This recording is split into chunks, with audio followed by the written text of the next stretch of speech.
Io mi sono impegnato con la mia coscienza, quando ho fatto una visita nei sotterranei del San Raffaele di Milano, quello di Don Verzé, dove la diagnostica è nel piano sotterraneo, che non si sarebbe più dovuto verificare quello che ho assistito, e cioè all'indomani della mia elezione tanta gente che mi veniva incontro lì a Milano, in quel sotterraneo, parlava il dialetto siciliano e mi diceva: io l'ho votata, io sono stato con lei, io qua, io là. Erano siciliani che andavano a farsi diagnosticare possibilmente nessuna patologia o qualche patologia perché a Milano, e non da noi, e non guarire da noi. Grazie a Dio le cose stanno cambiando.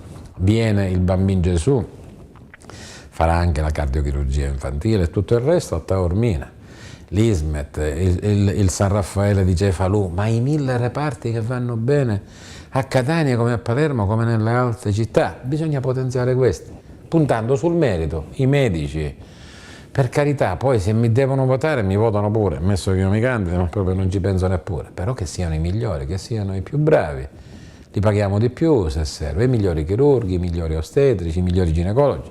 Questo dobbiamo fare, siccome è a portata di mano. Sapete come? Molti di questi, i più bravi, che sono stati allontanati perché si è preferito puntare sui meno bravi che magari avevano o ci illudevano che avevano 100 voti, sono andati a finire a operare a Treviso piuttosto che a Brescia. Sono disposti a tornare, purché capiscano, come stanno capendo, che il clima è cambiato.